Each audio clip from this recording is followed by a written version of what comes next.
Hello, everybody, and welcome to the Stormkeep. My name is Paul, and today I have a quick tip that I wanted to talk about with the Quicksilver Draught. Now, it has a very simple effect on its own. It just, once per battle, allows you to give a hero strike first. You might be thinking, well, why would I want to give a Stormcast hero fight first? They're not very good fighters. All the ones that are good fighters are usually unique, like Celestin Prime, or Karazai, or Grandis. So the pool of heroes that are actually good fighters that would benefit from this is very low. And that is definitely true. Stormcast heroes are notoriously relatively weak in combat. You would think that for an army that is based on being heroic, Stormcast heroes would have a bit more punch to them. And some of them certainly do, like the Lord Terminos isn't terrible in combat with his Ren 2 and Crypt Mortals and such. But for the most part, Stormcast heroes are not very punchy, and we rely on using other units in order to get the job done. We will use reinforced units of cavalry, we will use shooting units, we will use reinforced infantry. These units do enough damage to actually matter, whereas a foot hero or even a mounted hero will probably take 3 turns to finish off a unit, and that assumes they even survive the combat because they're not particularly durable either. But the Quicksilver Draught changes that dynamic. It allows our heroes to fight first, even in the opponent's turn. So the opponent charges in, our hero gains strike first, and unless your opponent has strike first as well, or applies strike last to you, then your hero has a chance to do all of their damage before your opponent has a chance to do any.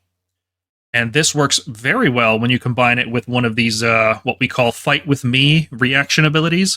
That's not an official term, it's just kind of what we call it around on our Discord server, fight with me. So something like Heroic Retribution from a Knight Questor, which allows you to pick a friendly Questor Soulsworn unit. When the Knight Questor fights, the Questor Soulsworn can fight immediately afterwards. And if the Knight Questor has fight first, that means the Questor's Soulsworn will get to fight immediately as well, because this breaks the normal flow of combat and allows you to jump ahead effectively outside of that normal order. The benefit of this is that you will deal a lot of damage to your opponent before they have a chance to hit you, and Stormcast really want to hit opponents first.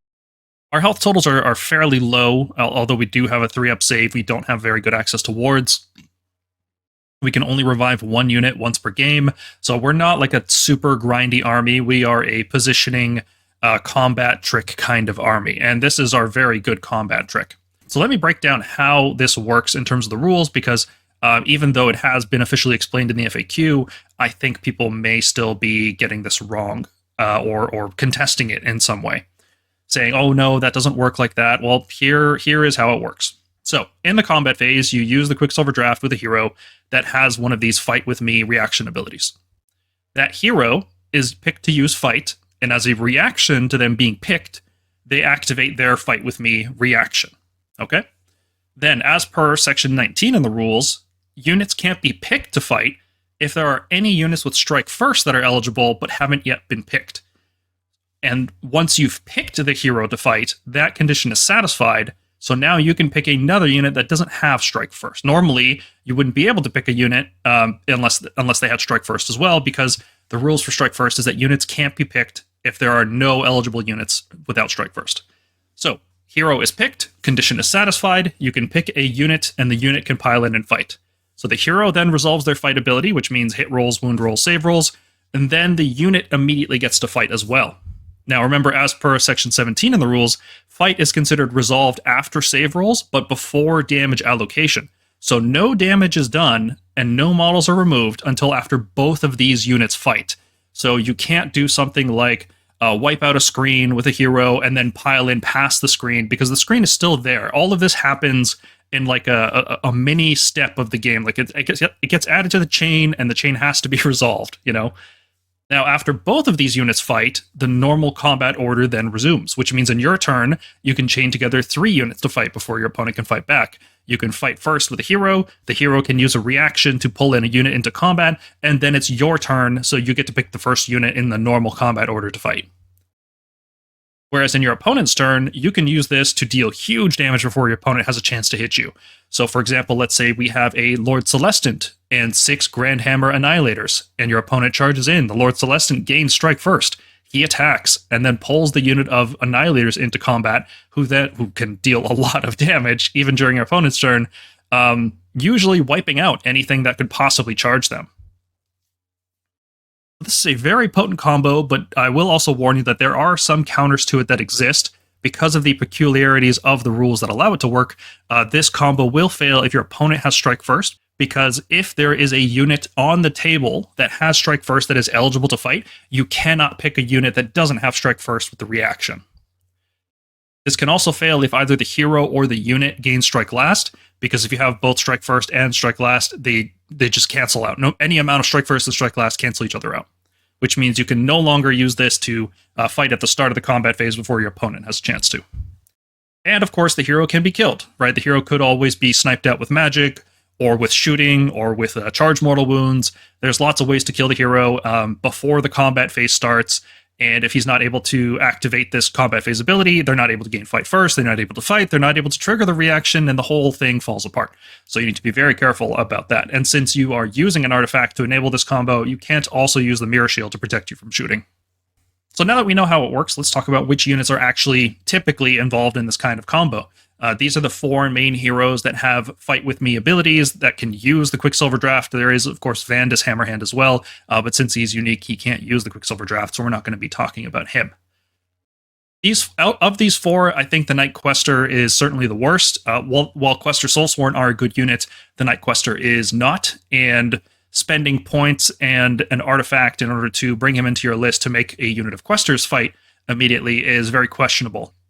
There's just better choices, let's say that, such as the Lord Celestin. Now, the Lord Celestin is actually a pretty bad hero on her own, but she gets to pull in one of the strongest attackers in the book, which is Grand Hammer Annihilators. And these 2 units fighting together will obliterate most things in the game. We're talking like, I think their max damage is about 58 on the Annihilators alone, and that's going to be on, well, if you can all-out attack, it'll be 2s, 2s, Rend 2. It's a tremendous amount of damage output. Your opponent just probably won't survive that combat. The Lord Celestin can also use Quester Soulsworn, so there's really no reason to use the Night Quester. Yeah, the Night Quester gets to teleport, but this combo typically wants to drop into play, and the teleport is not that useful. My personal favorite to use this combo on is the Lord Celestin on Dracoth, because he is allowed to use Extremist Chamber Cavalry, which is just the Dracoth units. Dracoths are just such a powerful unit, even when they're not charging. Fulminators, for example, are still decent off the charge, but really the units you want to be using with this are Concussors and Desolators. Concussors work very well with this since they always wound on 2s. Even in your opponent's turn, they don't need to charge to do mortal wounds. They can disable opponent's commands with their Roar ability. Concussors and Lord Celestin on Dracoth is a very good combo. I think the one people are going to see the most, though, on the table is the Lord Terminos and 6 Reclusians, because it's such a tough block to shift. It's very similar to the Lord Celestin with Annihilators, but instead of having fragile 3 health units, you've got Reclusians. They can get a 5-up board very easily. They have a 3-up shrug against everything except attacks. They're a tough unit to shift.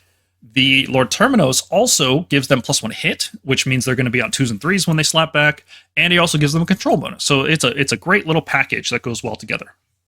Now remember, to use this defensively, you want to make sure that your unit fits wholly within 2.5 inches of the hero, because the hero has to be in combat when the combat phase starts, and enemies have to finish a charge within half an inch, which means, since combat is 3 inches, if the unit is wholly within 2.5 of the hero, that means there's no place that the enemy can finish a charge near that unit without also being in combat with the hero. This gets much more complicated when you have reinforced units with 10 models, for example, Retributors, 10 bases around a 40mm base. It's not possible to be wholly within 2.5 inches of the hero. You will be leaving a vulnerable section, and if your opponent is fast enough, they can get around to that flank and charge there and disable the whole combo. So the ideal units to use for this are smaller unit sizes, 6 models when reinforced usually, or 4 models for Dracoths. So you want, for example, Lord Celestin with 6 Annihilators, or Lord Celestin on Dracoth with 4 Concussors, or Lord Celestin on Dracoth with 4 Desolators. You can also bring a Lord Terminos with 6 Reclusians. People have tried this with Prosecutors, and because Prosecutors need to charge to deal damage, it's not really the best combo. Their damage when they're not charging is not very good, so there's better units to use this combo.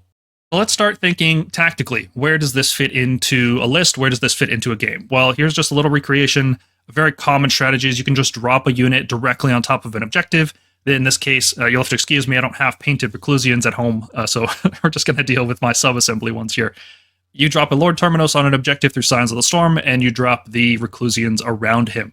And if an opponent wants to contest this objective, they will be in combat with the Lord Terminus, which means they are going to get hit by him, and then he's going to pull in the 6 Reclusians, and they're going to do all of their damage before their opponent has a chance to hit them. So your opponent has to survive the combat and then deal enough damage to take you off the objective through a +3 control score. It's tough to shift this block in combat. Very tough. Through shooting, it's easier, but not easy by any means, because they are still a 3-up save. Shooting is usually low rend, so they'll be all-out defensing, and you'll be surviving that. If they try to use covering fire or charge mortal wounds or spells or things like that, the Reclusians, of course, have Ruination Chamber. This is a tough brick to shift. It's not impossible, but it is difficult, and it's not very expensive either. 280 points of Reclusians and a 150-point hero. It is not a huge investment, but it controls this whole section of the board. So the rest of your army can be playing the rest of the board. Your opponent has to overcommit resources in order to take this objective. Now, let's say, we're looking at the same battle plan, same setup. What if we were to put some more units on the table? For example, what if we paired this Reclusian combo with another tough anvil unit like Karazai? We have Karazai holding 1 choke point and the Reclusians and the Terminus holding another. And what you can see is that regardless of which way your opponent tries to engage, it's not an easy thing to do. And they will want to try to take that objective, right? Because it's on this battle plan, Battle for the Pass, it's relatively easy to defend your home objective. So if you can put, 800 points on one side, 1,000 points on the other, or in the middle, and you can flex, and it's a pretty good strategy. Not the greatest, it's not foolproof, it always depends on what your opponent is doing as well. But just starting to think tactically of where this Quicksilver Draught combo can come into play. If your opponent charges into the Reclusians, well, you have to deal with the Quicksilver Draught. If your opponent charges into Karazai, they'd have to deal with -2 attacks. So what ends up happening here is your opponent puts most of their army on the north objective, and then the rest of your army can deal with that. And then Karazai can always assist because he's within patrol range. Now, your opponents could go around the Reclusians, but unless they're very, very, very fast units, they're not going to be able to make it around there. Here's a sample list with that concept, using Karazai the Scarred with a Lord Terminus as his Stormcast Exemplar. This also brings in some Vanguard units like the Paladors with Starstrike Javelins, because one of the problems with the Lord Terminus version of this combo is that it's very slow. Once you drop them into play, they kind of stand in that area of the board. They don't have the power to engage other objectives. They're very much a defensive piece. So pairing it with something like Vanguard Paladors, which are very fast and have the ability to just push pressure anywhere on the board, kind of offsets that weakness. Thinking about it in terms of Honor Guard, you've got Lord Terminus could be the bodyguard for Karazai. You've also got Castigators, which could be the bodyguard for Karazai. Praetors are in the Knight Arcanum's regiment to give Karazai 5-up ward. Vanquishers are there to act as a screen. It's not that far off from your typical kind of Karazai list, but now we're incorporating this counter-strike mechanic, which is what we've been calling it. Here's another example of a game I played against Slaanesh. This is a few weeks back before the battle scroll, but you can see that I have dropped a huge amount of shooting on the left side of the board. I dropped a Lord Celestin on Dracoth, 4 Concussors, 10 Judicators, and Vigilors, all in this area. The goal here is to force my opponent to split his army and slowly pick it apart 1 unit at a time. Because it was on limited resources, my opponent had to split up, and I was able to pick it apart 1 unit at a time. I had Prosecutors charge in on the left side to wipe out the Slick Blades. Then all my opponent had remaining was Bliss Barbs, a unit of Twin Souls, and a unit of Demonettes. When the Demonettes charged into the Concussors, they were wiped out before they had a chance to fight. The Bliss Barbs weren't able to kill the Lord Celestin, even though he didn't have Mirror Shield, of course, because he's taking Quicksilver Draught. With Shock and Awe and with the -1 hit from Lookout Sir, he only took 3 damage from the Bliss Barb shooting. So you can see the tactical benefit of bringing this combo into your list. It gives you zone denial. It gives you effectively a screen, but it's better than a screen because it not only takes damage, it deals damage to your opponent. And here's that list. I haven't updated it for the new battle scroll yet. You can see it's at 1960 points. I'm going to tinker with some units here and there and see about that. In terms of Honor Guard, I'm thinking Prosecutors would get special assignment for usually. If I have more drops than my opponent, I might consider also giving 10 Judicators with Skybolt Bows and the Knight Arcanum's Regiment priority target. Or I could go with Bodyguard on the Concussors. The -1 attack really does make a big difference when your opponent charges in. If they survive combat with the Concussors and Lord Celestin and the covering fire, then they're also at -1 attack, and that is pretty good. So that's it for this video. Hopefully I kept it under 20 minutes. I think once I reach past 20 minutes, I can't call it a quick tips anymore. So thanks for watching. I hope this was useful. Let me know down in the comments if you've used this combo already this edition, or this isn't, breaking news by any means. People have known about this for a while. I just thought this would be a pretty good time to make a video about it, because I still see comments on various groups on the internet asking if this works and how this works, so I think this would be pretty useful. If you want to talk about Age of Sigmar, feel free to jump into the Stormkeep Discord server. We talk about AOS all day, every day. And if you like the work we do here on the Stormkeep, feel free to support us. You can become a member on YouTube or join us at patreon.com/stormkeep. Joining will give you early access to all our videos, as well as access to all the slides that we use on this channel. Thank you very much for watching, and we'll see you in the next one.